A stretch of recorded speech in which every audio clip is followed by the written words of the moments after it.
ये वो पेड़ है जो बुद्ध के जीते जी यहाँ लगा था।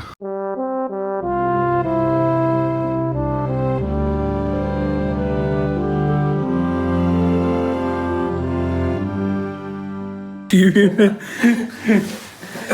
मैं कब से बोल रहा हूँ इसको, 8 बजे से निकलने की बोल रहा हूँ, 11 बजा दिए इसने। और आज तैयार है, देख पा रहा हूँ आप कौन तैयार है। हाँ। तैयार तो मैं ही हूँ। चलिए चाहिए। और ये टेस्ट करना है भी अपन को। ये रास्ते में टेस्ट करते हैं। ये अपन ले तो लिया अपन ने, पता नहीं काम आएगा कि नहीं आएगा। बिल्कुल काम आएगा, अमेज़न बेसिक। और पता है ये जो है ना आशीष का घर है, और इस घर में घुसना है ना तो एक पासवर्ड लगता है। पासवर्ड क्या है? जय भीम। जय भीम। बिना जय भीम वाले अंदर नहीं आ सकते। बहुत सही मिल गया यार, बहुत छोटा सा है। छोटा सा तो है रास्ते में। कहीं भी इसको बस एक काम करना चाहिए, ऐसा ना हो कि फर्जीवाड़ा हो जाए।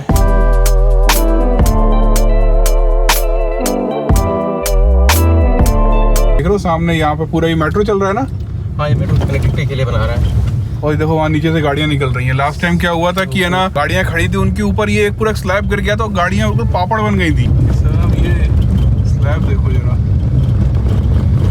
और नाम किस पे लगा दिया था? नाम लगा दिया था रिजर्वेशन वालों के ऊपर, कि रिजर्वेशन वाला कोई होगा इंजीनियर जो उसने रिजर्वेशन से आया होगा, उसने गिरा दिया। मतलब हेट किस तरह से फैलाई जाती है आप देख लो।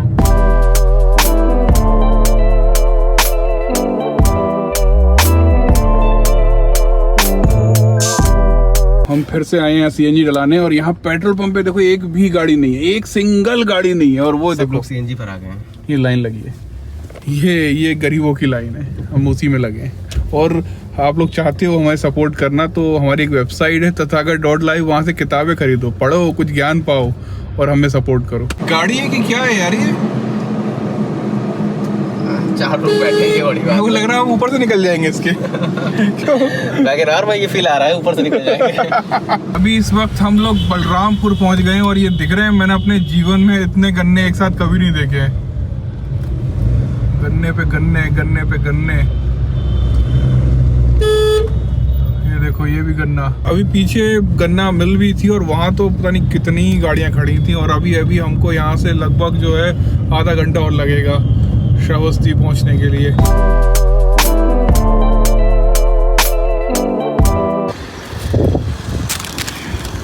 कहाँ से ली थी ये? लखनऊ से। लखनऊ से ली थी, अब खा रहे हैं। और हम पहुँच गए हैं श्रावस्ती।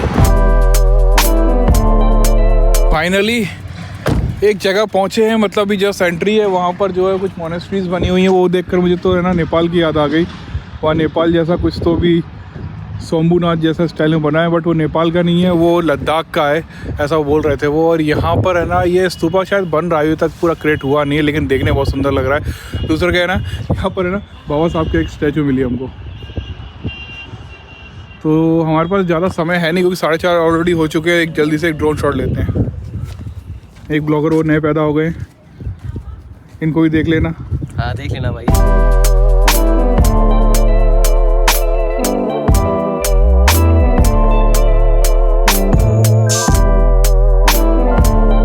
तो वैसे तो बहुत कुछ था जो वहाँ पे रिकॉर्ड किया जा सकता था, लेकिन अभी हमको भागना है जल्दी से जेत-1 के लिए, जो कि आर्कोलॉजिकल साइट है। ये तो सब नया बना हुआ है, ये तो हम बाद में भी रिकॉर्ड कर सकते हो, क्योंकि अगर अंधेरा हो जाएगा ना तो सब बर्बाद हो जाएगा हमारा आना। बाएं साइड से। हाँ, और जो अंगुलीमाल का स्तूपा है वहीं पर है वो। और आगे जाएंगे वही रोड सीधे अंगुलीमाल पर चल जाएंगे। अच्छा, हम लोग वही सुना है। और ठीक है। हाँ जी, बढ़िया है। तो अभी हम लोग है ना उधर थे, वो उसके बाद बगल से है ना एक रोड गया हुआ है, जस्ट बगल से अगर आप आ रहे हो तो यहाँ पे कौन सा स्कूल का क्या नाम था? चौधरी चरण सिंह इंटर कॉलेज। तो वहीं से आपको अंदर लेना है। और यहाँ सबसे पहले ये जेत-1 है, ये टिकट काउंटर है। आशीष गौतम। जेब में थोड़ा ना आएगा ड्रोन। हाँ ड्रोन नहीं है भैया, काहे परेशान हो। तो ये पर्टिकुलर जो है जेत-1 में पहुंच चुके हैं हम लोग। तबीयत तो बढ़िया है ना आपकी? तबीयत तो ठीक है। तो ये जो पहला जो जेत-1 है, इसी के अंदर वो क्या नाम है, बोधि वृक्ष है। आनंद बोधि वृक्ष, हाँ, जेत-1 के अंदर में ही है। तो हम लोग है ना अभी सामने जा रहे हैं। ये पूरा का पूरा ना एक बुद्ध विहार था, और यहाँ पर हमारे जो रिसर्चर हैं दिव्यांग खत्री बहुत सारी डिटेल बताते रहते हैं, क्योंकि हम खुद सीख रहे हैं। ये यही लग रहा है मुझे, है ना? हाँ। ये सच में 2500 साल पुराना होगा पेड़। कौन सा, ये वाला? हाँ हाँ होगा। सहारा देने के लिए जो है ना बहुत सारे पिलर लगे हुए हैं। हम यहाँ सिर्फ यही देखने आए थे, बुद्ध विहार देखने नहीं आए थे, क्योंकि ये पेड़ बहुत खास है। तो व्यापारी था आनंद पिंडक, उसका नाम ये नहीं था, उसका नाम कुछ और था। व्यापारी ने इस पूरे बुद्ध विहार को बनाया था। जो यहाँ के राजा थे उनके बेटे से ये ज़मीन उनने ली थी। ज़्यादा डिटेल में मैं घुसूँगा नहीं क्योंकि फिर आपको बोर हो जाएगा। और ये वो पेड़ है। ओ सॉरी, ये नेपाल और यहाँ पे ये अंतर है। यहाँ पे लिखा हुआ है कि आप है ना अंदर शूज़ पहन के नहीं जा सकते, और मैं गलती से चला गया, सॉरी। और ये पेड़ खास क्यों है पता है आपको? इस पेड़ की खासियत ये है कि बोध गया का जो पेड़ था ना, वो कई बार ऐसा हुआ कई समस्याओं के कारण कि वो टूट गया और उसके बाद वो फिर से होगा।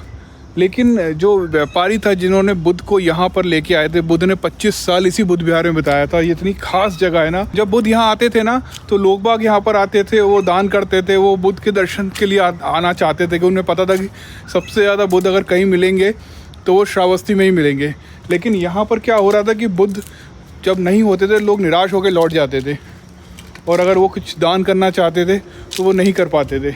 ऐसे टाइम पर है ना जो यहाँ पे जो व्यापारी थे ना, वो बोध गया बुद्ध के जीते जी, बुद्ध को जहाँ ज्ञान प्राप्त हुआ था, उस पेड़ की एक शाखा लेकर आए थे यहाँ पर और यहाँ लगा दी थी वो शाखा। तो ये वो पेड़ है, खास इसलिए है, पता है क्यों? क्योंकि बोध गया में कई बार जो है बुद्ध ने जिस पेड़ के नीचे ज्ञान प्राप्त किया था ना बोध गया में, वो कई बार टूट गया किसी न किसी कारणों से। अच्छा। लेकिन बुद्ध ने ना बोला था कि वहाँ से एक जो ब्रांच है ना वो यहाँ लेकर आओ, और वो ब्रांच ये लगी हुई है। मतलब ये सेकंड पेड़ है, असली पेड़ सबसे पुराना और असली, मतलब असली तो सारे ही है, लेकिन सबसे पुराना पेड़ ये है।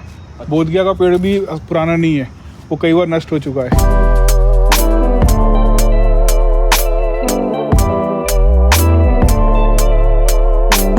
तो लोगों ने मोमबत्तियां वगैरह जलाई हुई हैं यहाँ पर। अरे यार मुझे ऐसा लग रहा है कि ये है ना, इसमें इन लोगों ने ना मिट्टी अंदर घुसाया हुआ है। देखो पूरा खोखला सा हो गया है पेड़, और ये अंदर मिट्टी घुसाई है ताकि इसको एक सपोर्ट मिल जाए। हाँ, उसके बाद फिर ये लोहे के सपोर्ट लगे हुए हैं यहाँ पे ताकि ये पेड़ जो है गिर ना जाए, क्योंकि उसकी हालत बिल्कुल ऐसी है कि ये गिर सकता है। तो यहाँ पे देखो ये एक पत्ता यहाँ पड़ा हुआ है, वो हम उठा रहे हैं। इसे पैर के नीचे भी मत पड़ने दीजिए।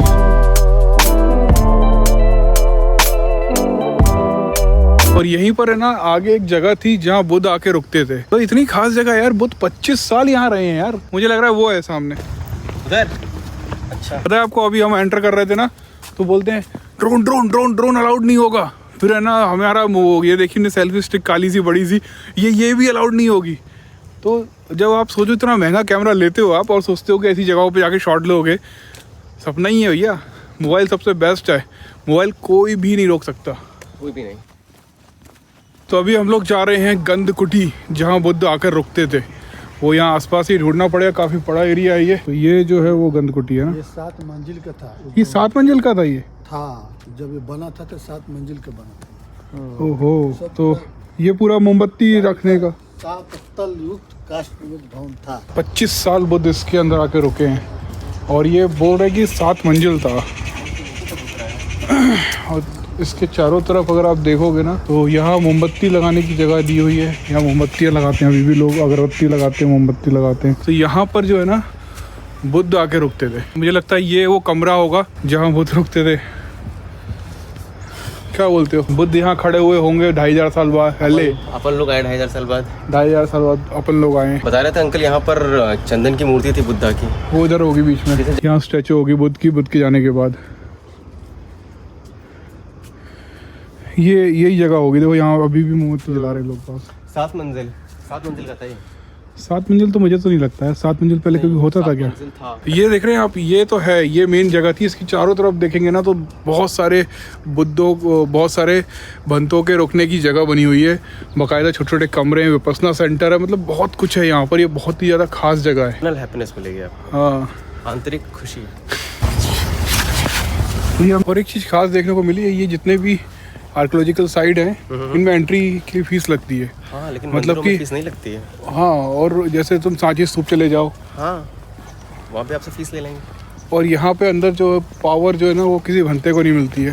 हाँ, यहाँ पर मतलब अगर आप, हाँ, ये सब गवर्नमेंट अपने कब्जे में रखता है। गवर्नमेंट को पावर नहीं देते हैं। टाइम हो चुका है, बंद हो गया, गेट लग गया है। गेट खोलेंगे क्या? गाइस हम लोग चेक कर रहे हैं और अब जा रहे हैं। तो यहाँ पर टिकट लगता है। सामने माल देखेंगे?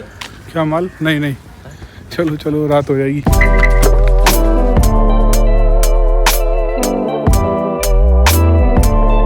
शाम होती जा रही, डर लग रहा है, ये जंगल टाइप का है। ये है, ये है, ये है, ये है, ये है। इनसे पूछते हैं ना, उंगली माल स्तूपा यही है क्या? नहीं, आगे ये क्या है? ये जैन मंदिर। और वो है उंगली माल स्तूपा। ये वो खास जगह आ चुकी है भाई साहब।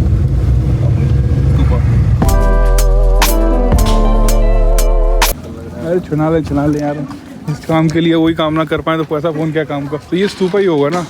लोग बोल रहे थे कि है ना, उंगली माल का जो स्तूपा है उसके सामने उनका जो व्यापारी थे जिनने सारा कुछ किया उनका घर है, लेकिन ये घर नहीं है, ये स्तूपा है। हाँ, ऊपर चले, शूज उतार लो। इसको समस्या है, शूज उतारने से बेचारे को बार बार लेस चेंज करना पड़ता है। नहीं, इसमें क्या शूज उतारना है? ऊपर टिक्के भरे रहते थे, तो यहाँ वो अपना सोना वोना रखते होंगे इसके अंदर। सोने से भरा हुआ ये था, अब तो कुछ नहीं है यहाँ पे। अब तो एक ढीला नहीं मिलने वाला। और वो ऊपर घर था उनका। तो ये जो है वो स्तूपा नहीं है यार, ये उनका कुछ वो सोना वोना रखने का कुछ तो अरे भी वो है। तो ना पीछे घर भी था। हाँ, घर भी था, मतलब स्तूपा टाइप ही है, स्तूपा ही होगा। तो हमको है ना सामने जो है वो उंगली माल का स्तूपा बना हुआ है। अच्छा, उंगली माल का बताया नहीं ना? उंगली काट लेता था बच्चों को। नहीं, एक्चुअली हुआ ये था कि जब बुद्ध यहाँ रहते थे तो उसी टाइम यहाँ पर एक डाकू का खौफ था, ऐसा बोला जाता है। बाकी डिटेल अगर आपको कुछ पता है, अगर मैं कुछ गलत बोल रहा हूँ नीचे कमेंट में बता देना। तो यहाँ पे जो डाकू था वो यहाँ उसका बहुत खौफ हुआ करता था। लेकिन आप एक चीज़ का ध्यान से समझें कि बुद्ध ने कभी भी किसी को मारा नहीं, बुद्ध के पास कोई हथियार नहीं था। उनने उस डाकू का दिमाग ऐसा बदल दिया कि वो खुद एक बुद्धिस्ट मॉन्क बन गए। उसके लिए पथ और प्रदर्शित कर दिया। ये कहानी जो है उन 25 सालों में कभी घटी होगी। और ये सामने जो इतना बड़ा व्यापारी जिसके पास इतना सारा सोना था, उसके घर के सामने जो है वो इतना बड़ा डाकू रहता था। सोचने वाली बात है ना। ये स्तूप है और ये ऊपर वो रहते हैं जो, अरे हाँ, है ना, वही डिजाइन बना है। जगह ऐसी है जहाँ पर कुछ भी नहीं है, लेकिन यहाँ पर श्रावस्ती एयरपोर्ट है। यहाँ पर है ना कोई होटल नहीं है। यहाँ पे एक होटल देख तो रहा है। ये कंटेंट तुम्हारा है, तुम्हें बनाना चाहिए ये सब चीज़ें। ये एक और धर्मशाला है जहाँ रुकने की व्यवस्था होती है, लेकिन आशीष गया हुआ है पता करने। क्या हो गया? UPSTDC उत्तर प्रदेश सरकार का है। अच्छा, cost is 1000 rupees per night. क्या बोलते हो, लेना चाहिए? रूम ठीक था। ऐसा लग रहा है जैसे हम लोग पता नहीं कोई नक्सलाइट एरिया में आ गए हैं। वही सब, मतलब होटल के आसपास बिल्कुल भी चहल पहल नहीं है। ये दूसरा तीसरा होटल देखने गया आशीष। ये जो होटल है यहाँ ऐसा लग रहा है कि अपन ही लोग आए हैं। हाँ, पहली बार। ये पूरा तो नहीं, आवाज वाला लग तो ऐसे ही रहा है, मतलब यहाँ पे पूरी हॉरर फिल्म शूट हो सकती है। नहा लिया मैंने अभी, और सुबह नहीं नहाया तो मेरी आदत है रात को नहाने की, जो कि बहुत खतरनाक है। तबीयत ज़्यादातर इसी तरह से ख़राब होती है। इसने ना नई बॉडी बनाई तो दिखाता रहता है। दिखाना दे। नहीं, बॉडी नहीं ऐसी। अच्छा, ये नए जिम जाना स्टार्ट किया हमने छोड़ दिया जाके। और अभी बैठ के मुझे एडिटिंग करनी है। और आज का ब्लॉग जो है मैंने अपलोड नहीं किया क्योंकि यहाँ पे ना तो इंटरनेट है, ना वाईफाई, ये कुछ भी नहीं चल रहा है। अभी एडिट करूँगा और है ना अपलोड पे लगा दूंगा, तो हो सकता है फिर वो कल से सारे ब्लॉग रेगुलर आने लग जाएंगे। और आज थोड़ा सा है ना, मतलब ऐसा लगा मुझे कि मुझे जल्दी आना चाहिए था। 4:30-5 बज गए थे। यहाँ देख रहे हो, ये पूरा खुला एरिया है बिल्कुल। मतलब यहाँ अगर आप होटल में आ रहे हो ना तो ये होटल बहुत खतरनाक है। मतलब कि जो होटल है ना यहाँ पे सारे मिनिमम 1000 रुपये के हैं। और मतलब यहाँ रुकने की सही तरीका नहीं है। मतलब आप यहाँ रुकने के लिए तो बिल्कुल मत आना। तो हम लोग भी सुबह निकल जाएंगे क्योंकि हमारा कोई ऑप्शन नहीं था। और तुम क्यों रिकॉर्ड कर रहे हो? मैं आपको रिकॉर्ड कर रहा हूँ। बाकी कल हम कोशिश करेंगे वो सारे ड्रोन शॉट लेने की जो आज हम नहीं ले पाए क्योंकि अंधेरा हो गया था। अभी ड्रोन उड़ाते ना तो वो कहीं ना कहीं क्रैश हो जाता। मिलते हैं कल। Good bye, keep supporting. Bye.